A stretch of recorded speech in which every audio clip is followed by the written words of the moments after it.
Innal hamdalillah nahmaduhu wa nasta'inuhu wa nastaghfiruh wa na'udzu billahi min syururi anfusina wa min sayyiati a'malina. May yahdihillahu fala mudilla lahu wa may yudlil fala hadiyalah. Wa asyhadu an la ilaha illallah wahdahu la syarikalah. Wa asyhadu anna Muhammadan 'abduhu wa rasuluhu la nabiyya ba'dah. Allahumma shalli wa sallim wa barik ala nabiyyina Muhammadin wa ala alihi wa sahbihi wa man tabi'ahum bi ihsanin ila yaumiddin, amma ba'd. Di kesempatan pagi hari ini, kaum muslimin dan muslimah rahimani wa rahimakumullah, kita lanjutkan pada bahasan yang baru yang berjudul Ana wa anta ashabu dzunubin. Saya dan Anda adalah orang-orang yang memiliki dosa. Ana wa anta nudznibu wa nukhti. Saya dan Anda adalah kita semua itu adalah orang-orang yang berbuat dosa dan juga nukhti, berbuat salah, dan juga kita teledor untuk taat kepada Allah Subhanahu wa taala, tidak sempurna dalam ketaatan kita kepada Allah. Ana wa anta, saya dan Anda, minal basyari, adalah manusia, wa min bani Adam, dan anak keturunan Adam. Dalam hadis Nabi Shallallahu Alaihi Wasallam mengatakan, kullu bani Adam khatta'un. Setiap anak keturunan Adam khatta'un, itu pasti pernah berbuat dosa dan sangat amat mudah untuk berbuat dosa.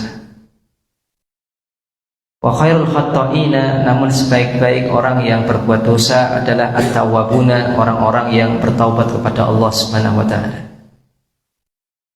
Rawahu Tirmidzi bi sanadin hasanin, diriwayatkan oleh Imam At-Tirmidzi dengan sanad yang hasan. Ana wa anta lan na'isha ma'sumina min adz-dzunub. Saya dan Anda tidaklah kita hidup dalam keadaan terjaga dari dosa.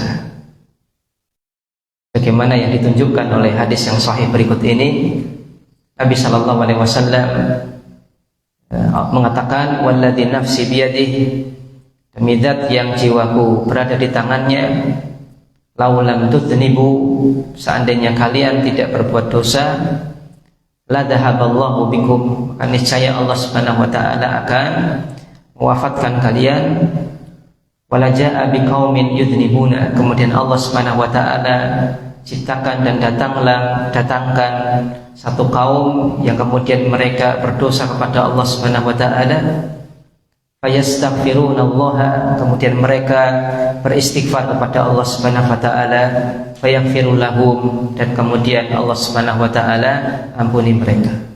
Rawahu Muslim. Ana wa anta min bani Adam, saya dan Anda termasuk keturunan Adam.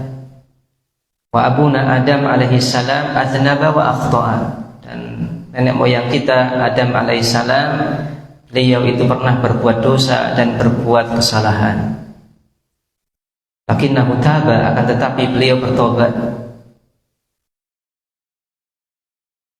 Faman syabahu abahu fama zalama, barang siapa yang dia mirip dengan bapaknya, ya fama zalama, maka dia pun akan berbuat dosa.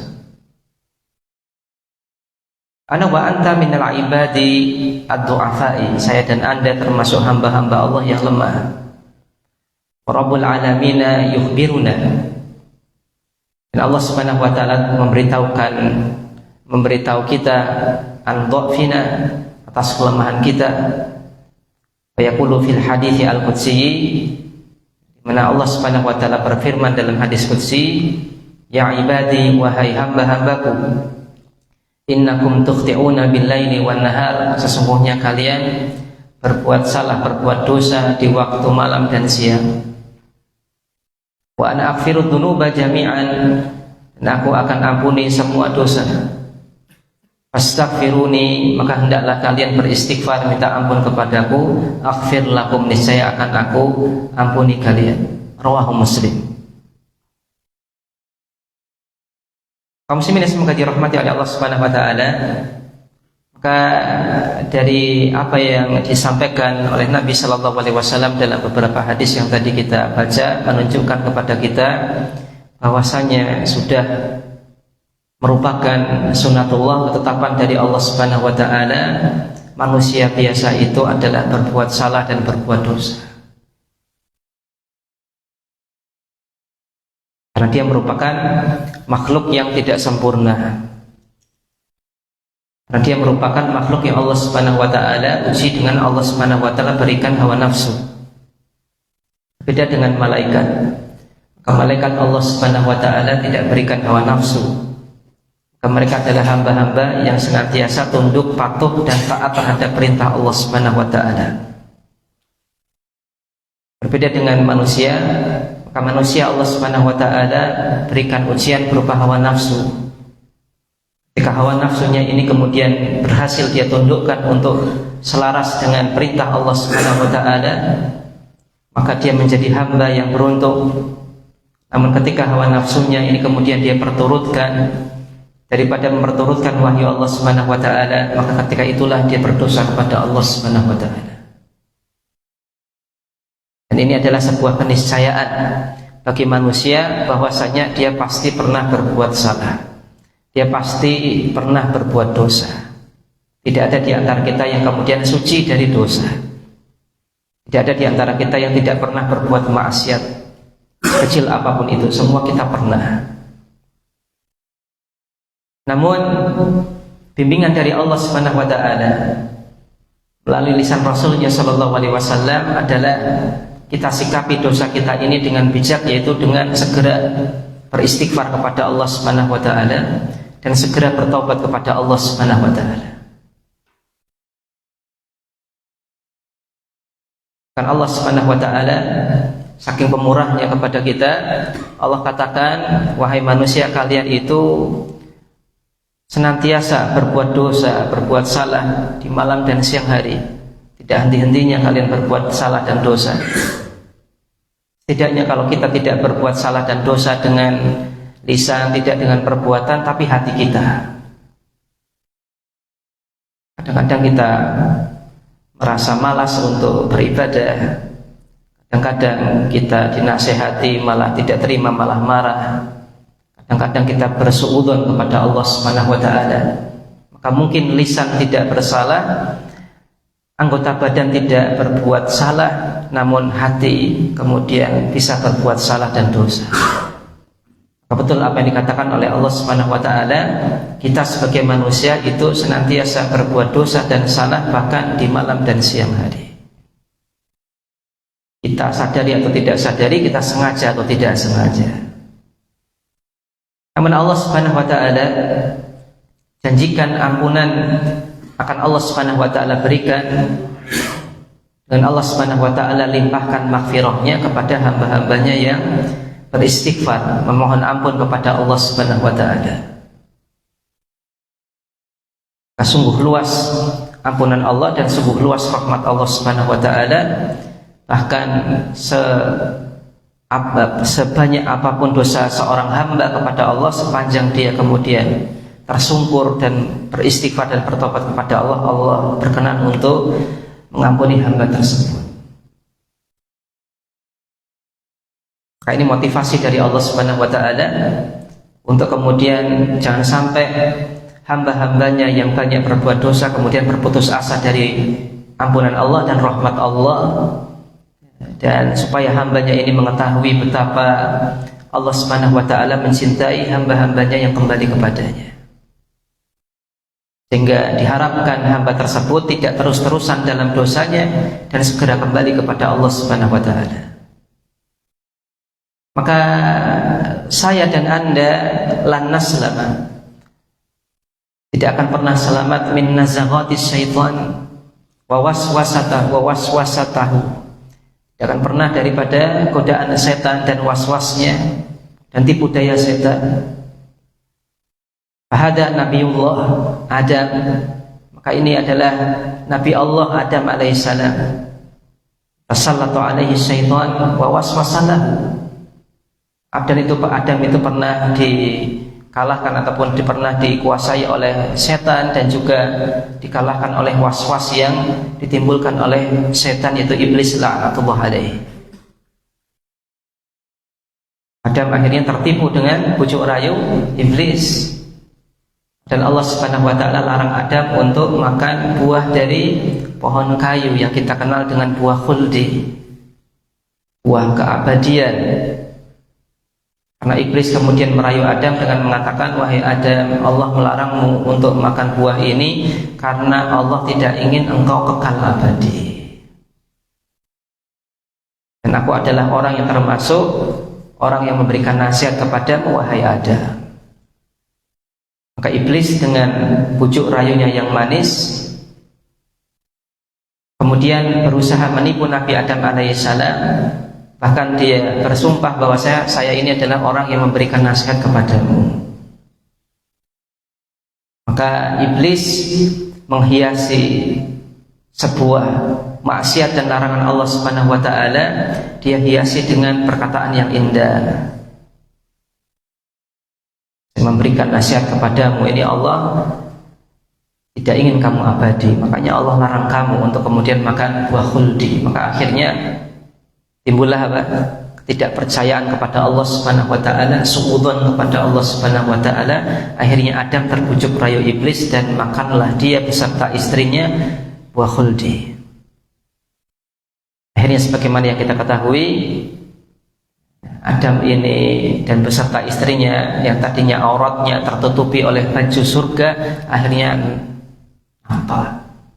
Akhirnya Adam dan istrinya meraih dan mencari daun-daun dari pohon surga untuk menutupi aurat-auratnya.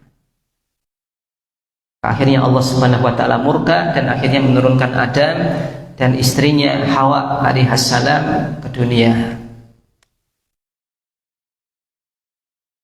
Ini adalah sudah takdir Allah Subhanahu wa taala. Kemudian Adam berbuat salah, namun kemudian Adam diajari oleh Allah Subhanahu wa taala lafaz untuk bertobat kepada Allah Subhanahu wa taala. Rabbana lana dzunubana Rabbana zalamna anfusana wa illam taghfir lana wa tarhamna lanakunanna minal khasirin. Dan Allah Subhanahu wa taala terima taubat Adam, dan para ulama menjelaskan bahwasanya keadaan keimanan dan ketakwaan Adam setelah dia berdosa dan kemudian bertobat kepada Allah Subhanahu wa taala jauh sangat amat meningkat daripada ketika Adam belum berdosa kepada Allah Subhanahu wa taala. Maka di antara hikmah dari Allah, hikmah yang Allah Subhanahu wa taala inginkan ketika seorang hamba ini kemudian terjerumus ke dalam maksiat, di antara hikmahnya adalah supaya hamba ini kemudian belajar mengambil pelajaran dari kesalahan dan dosanya, sehingga ketika kemudian dia menyadari dia adalah hamba biasa, manusia normal, banyak alfanya, dan ternyata kemudian terjerumus ke dalam maksiat, dia akan kemudian semakin insaf tentang kelemahannya. Kemudian dia semakin akan mendekatkan diri kepada Allah Subhanahu wa taala dan menyadari dan mengakui kesalahannya kepada Allah, dan dengan hal itu maka dia akan semakin dekat dengan Allah, dan dengan hal itulah kemudian dia akan semakin tinggi tingkatan iman dan takwanya. Maka saya dan Anda merupakan orang-orang yang punya dosa dan juga punya salah, punya keburukan. Fayatara ma huwa al-hullu. Namun bagaimanakah menurut Anda solusi dari dosa dan keburukan yang kita semua miliki dan kita semua pernah lakukan? Wa ma huwa al-makhraju. Apa jalan keluar dari kesalahan dan dosa kita? Ya tara ma huwa ad-dawa li dha'fina wa taqsirina.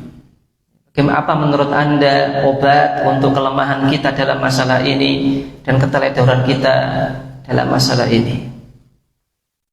Maka sesungguhnya solusi dan obat untuk hal tersebut adalah terdapat dalam beberapa hal. Yang pertama adalah la taqnut min rahmatillah. Janganlah Anda putus asa dari rahmat Allah Subhanahu wa taala.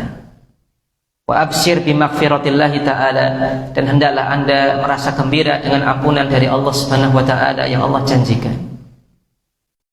Karena Allah Subhanahu wa taala berfirman, "Qul," katakanlah, "ya ibadiyalladzina asrafu ala anfusihim," wahai hamba-hambaku yang berbuat zalim, berbuat berlebihan pada jiwa-jiwa mereka, pada diri-diri mereka sendiri. La taqnutu min rahmatillah, janganlah kalian berputus asa dari kasih sayang Allah Subhanahu wa taala. Innallaha yaghfiru dzunuba jami'an, karena sesungguhnya Allah Subhanahu wa taala akan mengampuni semua dosa-dosa kalian. Maka Allah Subhanahu wa taala memberikan informasi, solusi bagi kita yang banyak kemudian berbuat dosa kepada Allah Subhanahu wa taala dan merasa kemudian diri kita begitu kotornya. Karena manusia normal, Bapak dan Ibu sekalian, ketika berbuat dosa dia akan punya beban dalam hatinya, rasa bersalah. Ini manusia normal. Berbeda dengan manusia yang nggak normal. Kalau manusia yang sudah tidak normal atau yang sering dibilang sebagai psikopat, itu sebesar apapun dia berbuat dosa, itu dia seolah-olah tidak melakukan apapun. Jadi, kalau orang masih normal, ketika dia berbuat salah dan berbuat dosa, itu pasti kelihatan dari gerak-geriknya. Makanya orang bilang tidak ada kejahatan yang sempurna. Kenapa? Karena hati nurani manusia itu tidak bisa menampik bahwasanya dia punya beban, dia bersalah. Maka dari raut wajahnya kita bisa lihat dia itu salah atau tidak, bohong atau tidak. Bahkan orang yang tidak biasa berbohong, itu kalau sekali dia berbohong ditanya keringetan, tanda kalau dia berbuat salah.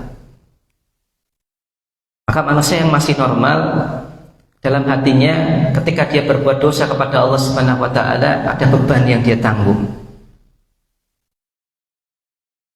Maka orang yang bohong itu hatinya lebih capek daripada orang yang jujur, karena dia harus tutupi kebohongannya, dan di satu sisi hatinya menanggung beban berat. Dia sadari ini salah, ini dosa kepada Allah Subhanahu wa taala. Semakin kita berdosa kepada Allah Subhanahu wa taala, beban berat kita semakin banyak dalam hati kita. Dan ketika beban ini semakin berat, bagaimana Anda ketahui kalau jenengan itu sudah terlalu capek untuk melakukan sesuatu, kemudian muncul rasa ingin menyerah. Sama seperti orang yang berdosa, kemudian dia berpikir, dosa saya terlalu banyak, berat sekali beban yang harus saya tanggung. Dan dia sadari bahwasanya untuk menanggung ancaman Allah Subhanahu wa taala berupa azabnya dan yang lainnya, dia sudah merasa tidak sanggup. Akhirnya di antara hamba Allah Subhanahu wa taala ada yang berputus asa dari rahmat Allah. Akhirnya apa? Sebagian orang berprinsip sudah basah ya sudah mandi sekalian. Maka Allah Subhanahu wa taala maka mengetahui bahwasanya di antara hamba-hamba Allah ada yang bersifat demikian. Oleh karena itulah Allah Subhanahu wa taala berikan bimbingannya dan hidayahnya, dengan Allah Subhanahu wa taala berikan kabar gembira, la taqnutu min rahmatillah. Janganlah kalian berputus asa dari rahmat Allah Subhanahu wa taala. Karena Allah Subhanahu wa taala akan mengampuni semua dosa. Apapun dosa kalian, hatta sampai dosa kesyirikan, ketika kalian masih hidup dan kemudian sikapi dengan istighfar dan tobat, Allah Subhanahu wa taala akan terima tobat kalian. Sepanjang waktu untuk bertobat ini belum habis. Maka apapun dosa yang dilakukan oleh seorang hamba, bahkan sebagaimana yang kita ketahui, di antara Bani Israel ada orang yang membunuh 99 nyawa, digenapi sampai kemudian 100. Mungkin selama ini yang kita dapat itu adalah cerita, dan mungkin jarang di antara kita yang kemudian berusaha memposisikan diri kalau seandainya Anda jadi orang tersebut. Wong kita saja untuk ngapunten misalkan semut nggak apa-apa, itu kita tidak tega untuk mites. Kita sadari ini kedoliman, ini semut, kita manusia normal, ini semut. Mau mites saja kita kasihan. Gimana kok sampai kemudian orang membunuh orang? Ini artinya apa? Sudah perbuatan yang luar biasa besarnya. Berarti ada perubahan yang luar biasa dalam hatinya, nuraninya. Sehingga Allah Subhanahu wa taala katakan, ibaratkan bahwasanya ketika seseorang itu membunuh satu nyawa tanpa hak, maka ibarat dia membunuh semua manusia di dunia.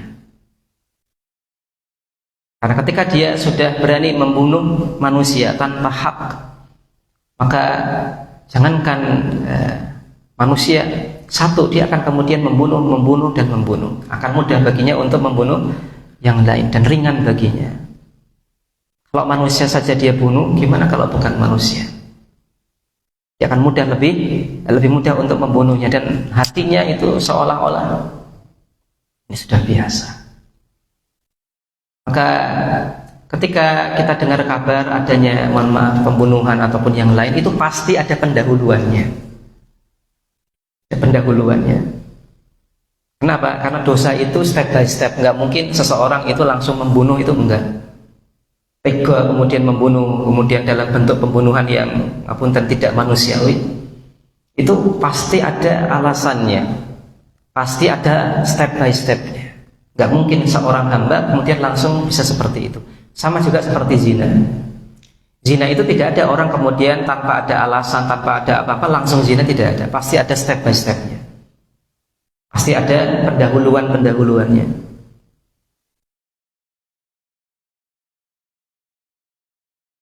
Kaum muslimin dan muslimah rahimani wa rahimakumullah, maka begitu berat beban yang harus kita tanggung ketika kita berbuat maksiat kepada Allah Subhanahu wa taala.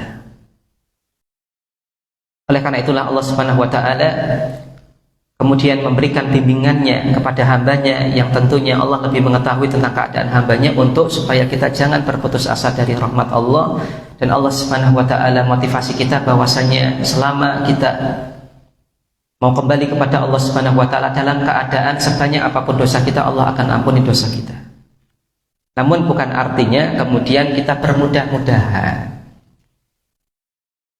Allah Maha Pengampun, ini dosa kecil, ya nanti kalau sudah agak banyak saya minta ampun sama Allah. Ini tentunya keliru. Justru seharusnya seorang hamba yang dia beradab kepada Rabb-nya itu adalah ketika dia mengetahui Allah Maha Pengampun, dia harusnya tambah malu kepada Allah. Allah Maha Pengampun, kok saya kurang ajar, kok saya tidak beradab. Setiap kali Allah ampuni, saya dosa lagi.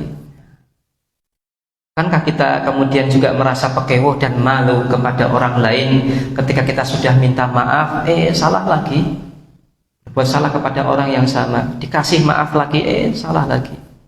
Kita malu sama orang yang kita zalimi. Kita pekewoh sama orang yang kita zalimi. Meskipun orang yang kita zalimi orang pemaaf, tapi kita pekewoh, nggak enak, malu.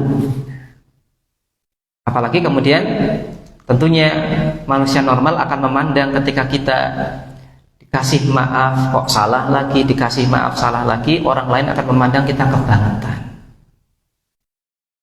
Ternyata Allah Subhanahu wa taala Maha Pemurah dan Maha Pengampun. Allah Subhanahu wa taala tetap memberikan kita ampunan sepanjang kita tidak bosan beristighfar dan bertobat kepada Allah Subhanahu wa taala. Kemudian yang kedua adalah irfa yadak ilal ghafur al-ghafar. Tengadahkanlah tangan Anda untuk berdoa dan minta ampun kepada Zat yang Maha Pengampun. Wa'lam, dan ketahuilah, annahu yaghfirudz dzunuba, sesungguhnya Dia adalah Zat yang akan mengampuni semua dosa. Karena Allah Subhanahu wa taala adalah inna rabbaka wasi'ul maghfirah, sesungguhnya Rabbmu itu adalah zat yang maha luas ampunannya. Tidak sebagaimana manusia. Kalau manusia ini tentunya dia banyak keterbatasannya. Kadang-kadang kita maafkan orang lain tapi nggak bisa melupakan kesalahannya. Itu dengan maghfirah yang Allah berikan. Kalau maghfirah yang Allah Subhanahu wa taala berikan itu adalah di mana Allah Subhanahu wa taala memaafkan dosa kita, kemudian Allah tutupi dosa kita, dan Allah Subhanahu wa taala anggap kita tidak pernah berbuat dosa tersebut. Itu maghfirah. Dan itulah yang kita minta kepada Allah Subhanahu wa taala dengan kita ucapkan astaghfirullahaladzim. Aku meminta maghfirah kepada Allah zat yang maha agung. Itu kita minta kepada Allah Subhanahu wa taala supaya Allah maafkan dosa kita, kemudian Allah tutupi dosa kita, dan supaya Allah anggap kita tidak pernah melakukan dosa tersebut. Maka maghfirah ini tidak hanya sekedar pemberian maaf, tapi lebih dari itu. Dan inilah yang membedakan Rabbul Alamin dengan hamba-hambanya. Kalau manusia itu kadang-kadang memaafkan tapi nggak bisa melupakan. Saya maafkan Anda, tapi mohon maaf saya nggak bisa melupakan kejadian ini. Wajar sebagai manusia, dia punya banyak keterbatasan. Kemudian yang ketiga, ibta'id an kulli sababin yuqi'uka fid dunubi. Hendaklah Anda jauhi semua sebab yang bisa menjerumuskan Anda kembali ke dalam dosa-dosa. Hatta la yataqarrara minka adzanbu marratan ukhra. Sampai dosa tersebut itu tidak terjadi berulang kali di waktu yang lain. Maka di antara bukti jujurnya seorang hamba dalam beristighfar dan bertobat adalah dia akan jauhi semua hal yang menjerumuskan dia ke dalam dosa, bahkan dosa yang sama.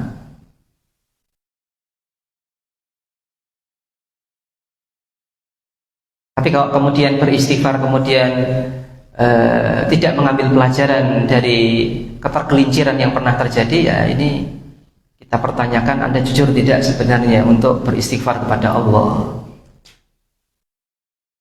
Kemudian yang keempat,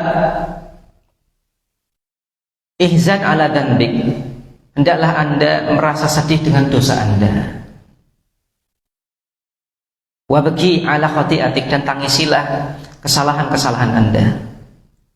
La'allallaha an yara dumu'aka. Boleh jadi semoga Allah Subhanahu wa taala melihat tetesan air mata Anda, as-sadiqah yang jujur, fayarhamuka rahmatan wasi'atan, kemudian Allah Subhanahu wa taala berikan rahmatnya yang luas kepada Anda.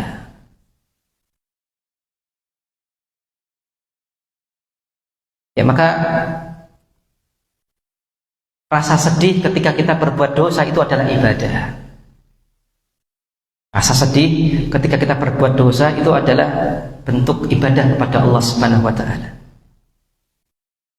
Berarti menunjukkan Anda masih seorang yang beriman.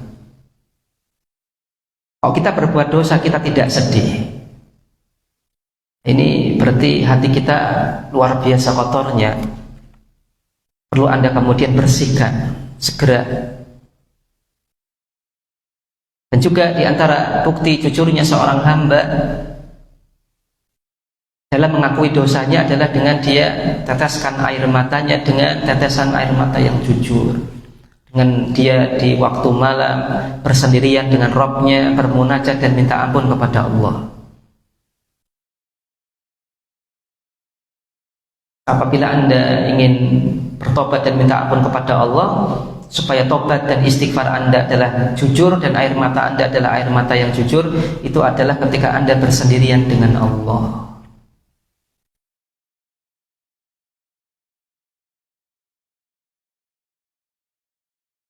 Kemudian yang kelima, ij'al dzanbaka amama ainaik. Jadikan dosa Anda itu di hadapan mata Anda. Artinya apa? Ingatlah dosa Anda. Jangan kemudian gampang meremehkan dan melupakan dosa. Dalam artian yang positif tentunya. Waj'al hasanatika khalfa dhahrika, dan jadikan kebaikan-kebaikan yang pernah Anda lakukan di belakang punggung Anda. Litabqa da'iman musabiqan lil khairat, supaya Anda senantiasa tetap berlomba untuk melakukan kebaikan, wa mubadiran ilal hasanat, dan tetap Anda bersegera melakukan berbagai macam perbuatan kebajikan. Jadi kalau yang kita lihat itu hanya kebaikan-kebaikan kita, itu kita bisa tertipu. Kemudian kita malas untuk kemudian berbuat kebaikan selanjutnya. Tapi kalau yang kita lihat itu adalah, wah saya pernah salah ini, dosa ini, dosa ini, dosa ini, maka kita akan termotivasi untuk menggugurkan dosa tersebut dengan melakukan berbagai macam amal kebajikan. Kemudian yang keenam, la tahtakir ma'siyatan, janganlah Anda remehkan maksiat. Walau kanat saghiratan, meskipun itu adalah maksiat yang kecil. Fala'allaha takunu kabiratan, karena boleh jadi maksiat yang kecil ini akan menjadi besar indallahi, di sisi Allah Subhanahu wa taala. Boleh jadi maksiat ini ternilai besar di sisi Allah Subhanahu wa taala dengan Anda remehkan maksiat tersebut. Sebagaimana yang Allah katakan, wa tahsabunahu hayyinan, dan kalian sangka bahwasanya dosa kalian dan kesalahan kalian kepada Allah itu adalah hayyinan, hal yang remeh. Wa huwa indallahi adzim, namun boleh jadi di sisi Allah Subhanahu wa taala itu adalah sebuah hal yang besar.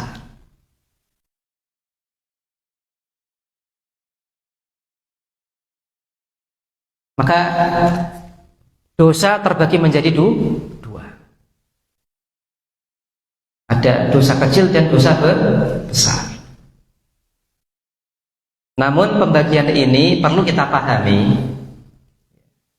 Sudut pandangnya adalah, untuk dosa besar itu adalah dosa-dosa yang secara spesifik Allah dan Rasulnya berikan hukuman secara detail. Hukumannya langsung Allah Subhanahu wa taala dan Rasulnya sampaikan. Misalkan mencuri, hukumannya adalah potong tangan. Tentunya mencuri yang sudah terpenuhi syarat mencuri, potong tangan.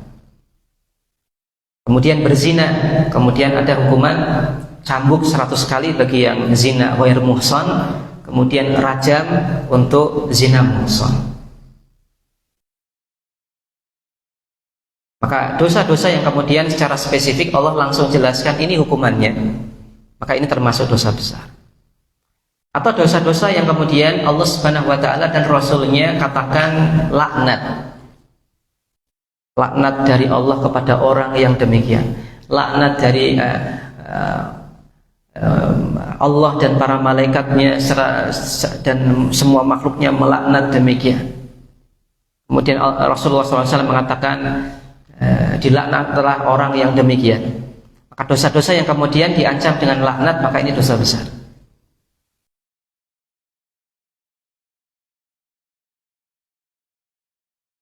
Adapun yang selain ini secara umum itu adalah dosa kecil. Maka dosa besar dan dosa kecil itu bukan pertimbangannya seperti gambaran kita, rumah ini rumahnya besar, oh ini rumahnya kecil, bukan itu. Bukan itu. Tapi sudut pandangnya adalah tadi, ketika Allah langsung sampaikan hukumannya di dunia itu harus diapain secara spesifik, atau Allah dan Rasul yang katakan terlaknatlah orang demikian, nah itu dosa besar. Adapun yang selain itu dinamakan dosa kecil. Tapi semuanya termasuk dosa dan maksiat kepada Allah Subhanahu wa taala. Maka jangan kemudian kita kira dosa yang kemudian dinamakan dosa kecil itu di sisi Allah itu kecil. Tidak, boleh jadi di sisi Allah juga tetap besar, apalagi ketika kita remehkan, apalagi kemudian kita sikapi dengan tidak segera bertaubat. itu akan semakin besar nilainya di sisi Allah Subhanahu wa taala, meskipun itu bukan termasuk dosa besar. Maka boleh jadi orang yang dia melakukan dosa kecil, meskipun mungkin sekali, tapi dia remehkan dosa kecilnya dan dia tidak segera kunjung bertobat, itu jauh lebih parah daripada mungkin orang yang dia melakukan dosa besar, namun kemudian hatinya menangis, kemudian langsung bertobat kepada Allah Subhanahu wa taala dengan taubatun nasuha. Itu jauh lebih baik.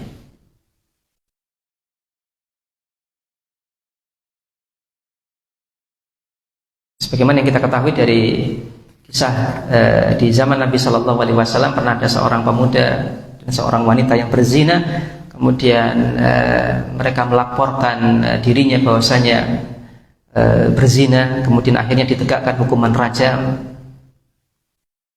Kemudian ada di antara para sahabat Nabi yang merajam sambil melaknat sahabat yang dirajam tersebut. Kemudian Nabi Shallallahu Alaihi Wasallam ingatkan, jangan seperti itu. Sesungguhnya orang ini sudah bertobat kepada Allah, dan seandainya tobatnya itu dibagikan ke seluruh penduduk Madinah, itu akan merata tobatnya. Kalian dapat tobat semua dari Allah Subhanahu wa taala. Artinya apa? Artinya meskipun dia berbuat dosa besar, tapi ketika dia sudah bertobat kepada Allah, maka itulah yang diharapkan oleh Allah Subhanahu wa taala, dan itu adalah jauh lebih baik daripada orang berbuat dosa kecil tapi tidak kemudian segera bertobat, malah dia remehkan. Itu jauh lebih parah. Oleh karena itulah, Bapak dan Ibu sekalian, sebagaimana nasihat dari Ibnu Mubarak di nasihat yang sebelumnya kita baca, jangan sampai kemudian ketika saudara kita berbuat maksiat kemudian kita merasa lebih baik. Tapi posisikan diri Anda sebagaimana saudara kita tersebut. Kira-kira Anda itu bisa lolos ujian tidak kalau dihadapkan ujian yang sama? Jangan pernah Anda merasa lebih baik. Dan juga karena akhir kita masing-masing nggak ada yang tahu. Siapa tahu orang yang berbuat dosa besar kemudian bertobat, sedangkan kita yang merasa lebih baik itu kemudian melakukan dosa kecil tapi terus menerus. Tidak boleh kemudian kita meremehkan dosa sekecil apapun yang kita lakukan, karena boleh jadi di sisi Allah malah bernilai besar.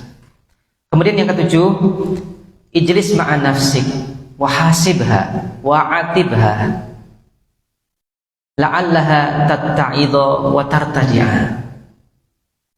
Hendaklah Anda duduk berdua dengan diri Anda sendiri, dengan jiwa Anda sendiri. Wa hasibha, dan hisablah jiwa Anda sendiri, diri Anda sendiri. Wa atibha, dan celalah diri Anda sendiri. La'allaha tatta'idha, mudah-mudahan hati Anda, diri Anda itu bisa mengambil pelajaran. Wa tartadi'a, dan mudah-mudahan jiwa Anda itu menjadi jerah dari maksiat yang pernah Anda lakukan. Wa radhiyallahu an Umar radhiyallahu anhu, semoga Allah Subhanahu wa taala meridai Umar ketika beliau mengatakan, hasibu anfusakum qabla an tuhasabu. Hendaklah kalian hisab diri kalian sendiri sebelum kalian dihisab.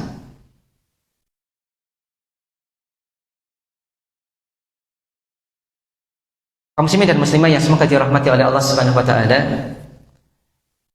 di antara kebiasaan yang baik itu adalah ketika kita menjelang tidur, kita itu setidaknya mengintrospeksi diri kita.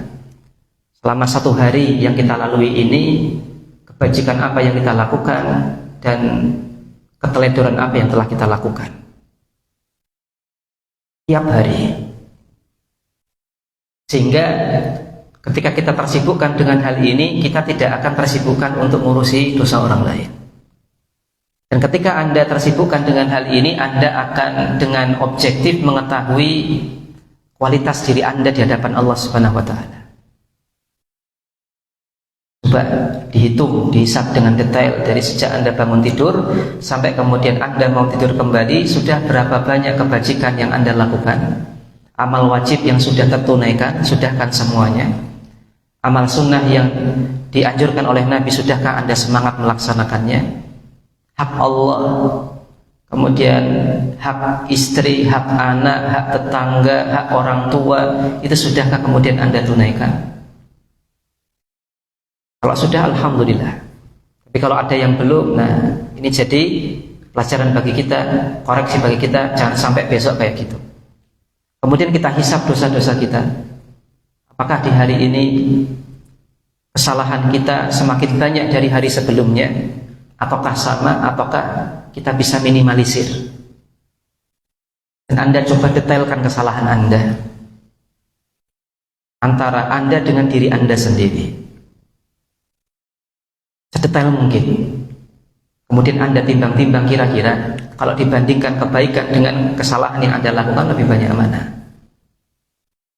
Kalau kita terbiasa melakukan ini, Bapak dan Ibu sekalian, sekiranya hisab kita nanti di hari akhirat akan ringan. Kenapa? Kita sudah nyicil di dunia menghisab diri kita sendiri. Tapi kalau kita tidak terbiasa melakukan hal ini, yakin kita akan tertipu dengan apa yang kita lakukan berbuah kebaikan. Kita akan sibuk menilai orang lain, kesalahan orang lain. Kemudian kita akan mudah merasa lebih baik daripada orang lain. Tapi kalau kita sibukkan diri kita untuk menghisap diri kita sendiri, maka insya Allah Ta'ala, sebagaimana yang dikatakan oleh Umar, ini adalah sebuah langkah untuk kemudian menghadapi hisap yang sebenarnya. Kemudian yang berikutnya, yang ke-8, kun mutawazinan bainal khaufi war roja'i.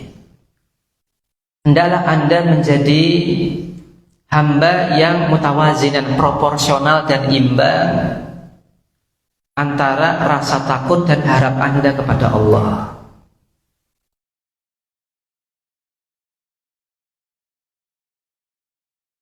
Waliyakun khaufuka wa anta fil hayati aktsar min rojaika. Dan hendaklah Anda jadikan rasa takut Anda itu sekiranya lebih besar daripada harapan Anda kepada Allah. Tapi maksud di sini itu adalah tetap proporsional, tetap proporsional. Jadi rasa takut lebih dikedepankan daripada rasa harap kita kepada Allah, tapi ini masih proporsional. Kama qala salaf, sebagaimana dikatakan oleh para ulama terdahulu kita. Supaya apa? Likai tajtahida fit ta'ati, supaya Anda tetap bersungguh-sungguh dalam ketaatan, wa tatruka adzunuba wasayyiati, dan supaya Anda meninggalkan berbagai macam dosa dan kekeliruan dan kesalahan dan keburukan. Maka kita harus proporsional antara rasa takut kepada Allah dan berharap ampunan Allah. Ini harus proporsional. Nggak boleh salah satunya terlalu dominan. Kalau rasa takut itu lebih jauh dominan daripada rasa harap, maka dikhawatirkan kita akan berputus asa dari ampunan Allah.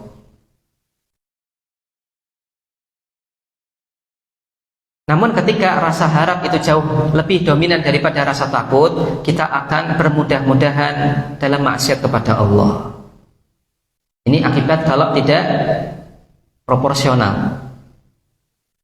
Terlalu takut itu tidak baik, terlalu berharap tidak baik. Maka usahakan proporsional.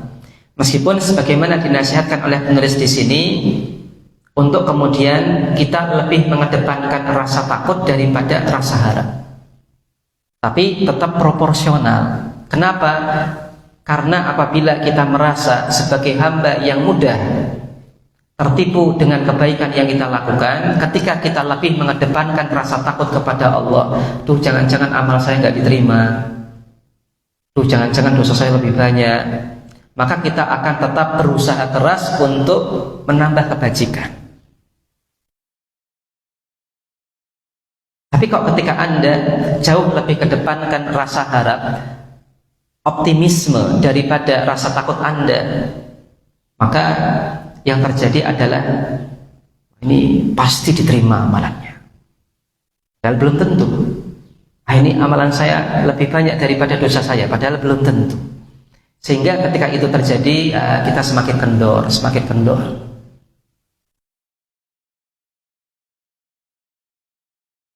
Kaum muslimin yang semoga dirahmati oleh Allah Subhanahu wa taala, apabila Ini adalah sikap yang seharusnya kita miliki ketika kita hidup di dunia. Mengutamakan rasa takut kepada Allah daripada roja. Harusnya kayak gini. Kok bagaimana bisa ada orang dengan yakinnya dia mengatakan bahwasanya saya masuk surga, ada surga untuk saya, nanti murid-murid saya tak keluarkan dari neraka, tak masukkan surga. Ini bertolak belakang.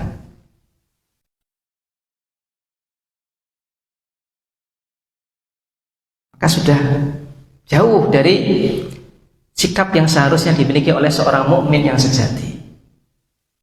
Bapak dan Ibu sekalian, sebenarnya berbagai macam pemikiran yang menyimpang, anggapan yang menyimpang yang dimiliki oleh kaum sufiyah terutama yang ekstrim, sekiranya apabila kita paham adab-adab yang sederhana antara kita dengan Allah, itu kita paham bahwasanya ini orang udah keblinger ini.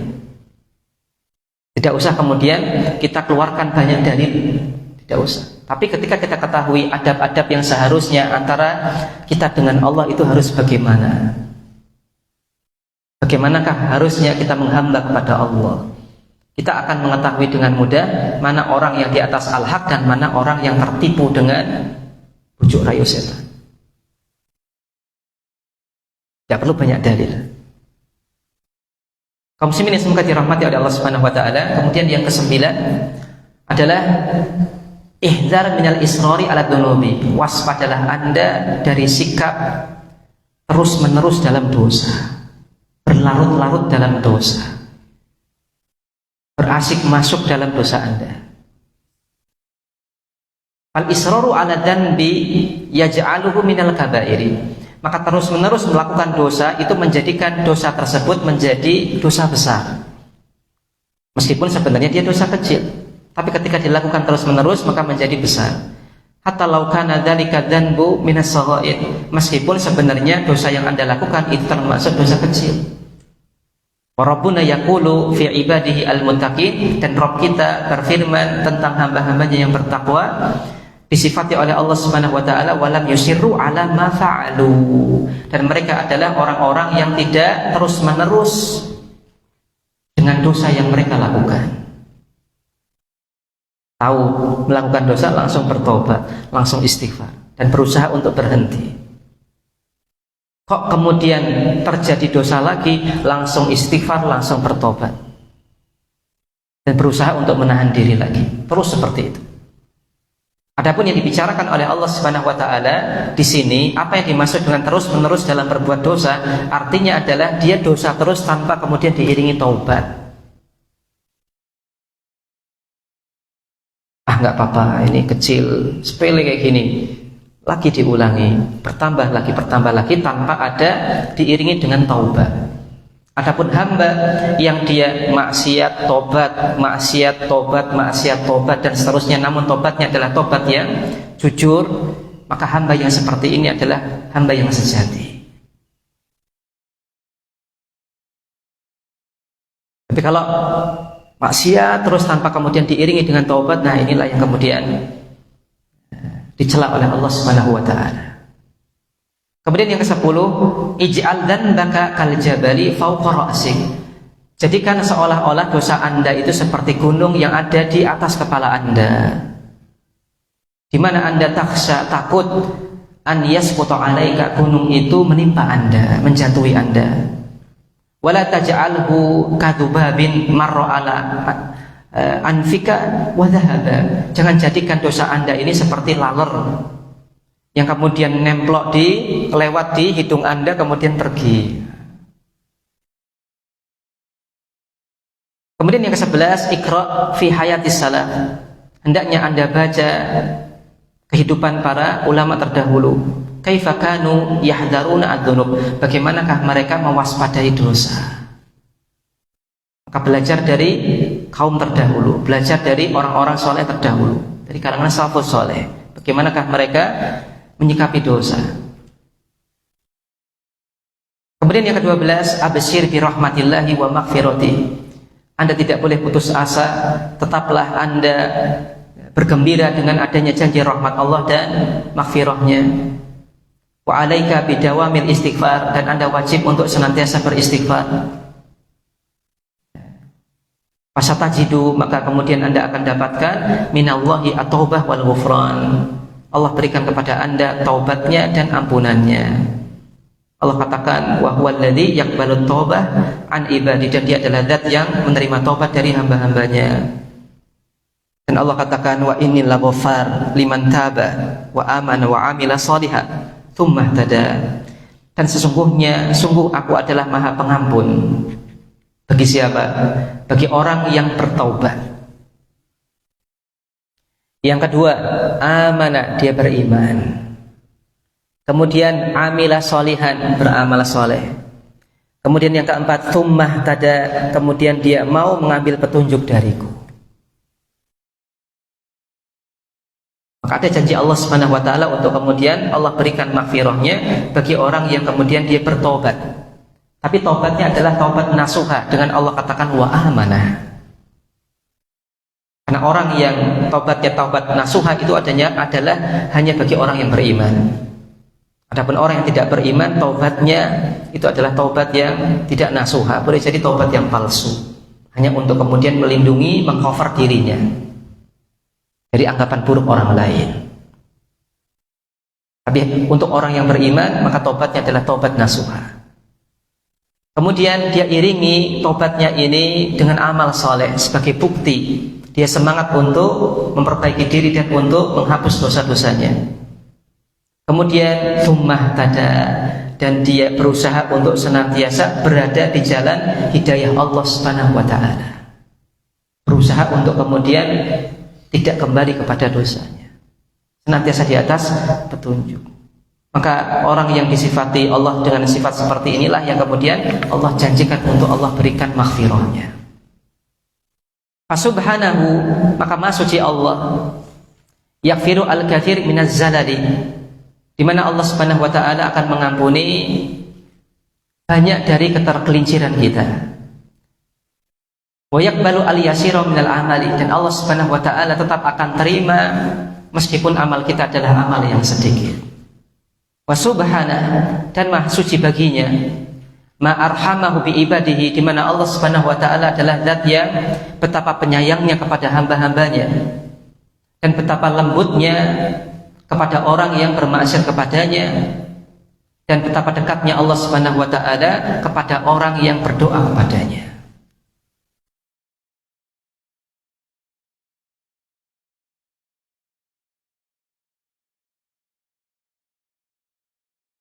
Kemudian yang ke-13, liyakun dzalika dzanbu thariqan, maka hendaklah Anda jadikan dosa tersebut sebagai thariqan, sebagai jalan, sebagai langkah.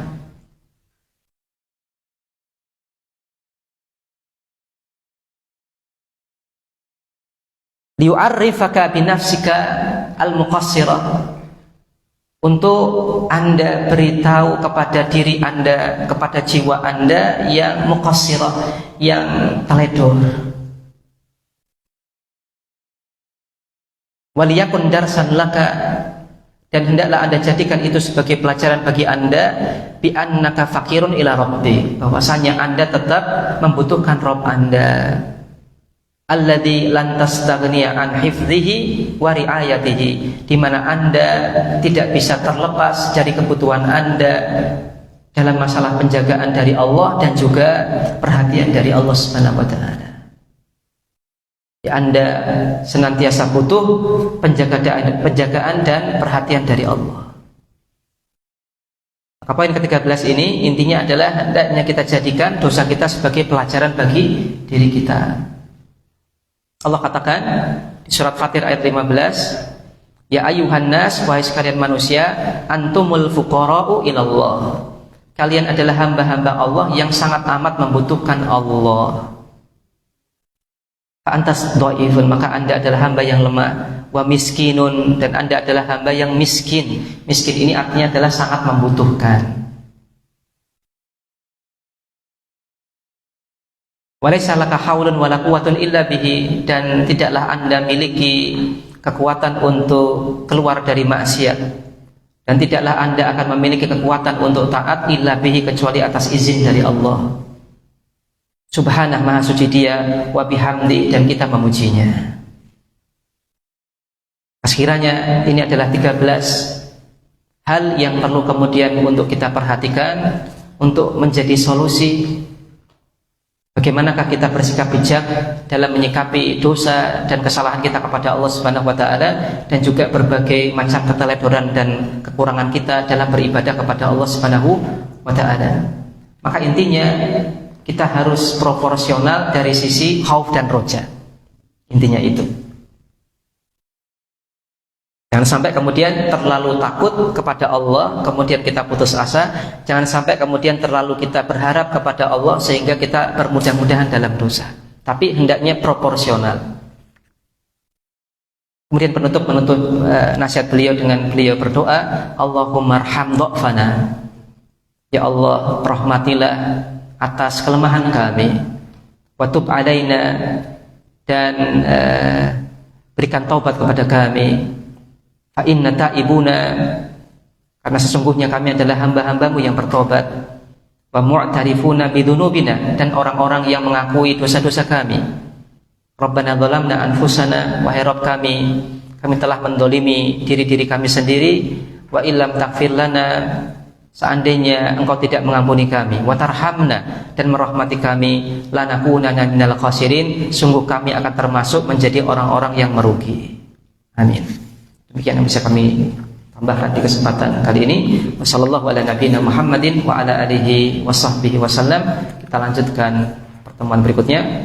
Subhanakallahumma wa bihamdik, asyhadu an la ilaha illa anta, astaghfiruka wa atubu ilaik. Wassalamualaikum warahmatullahi wabarakatuh.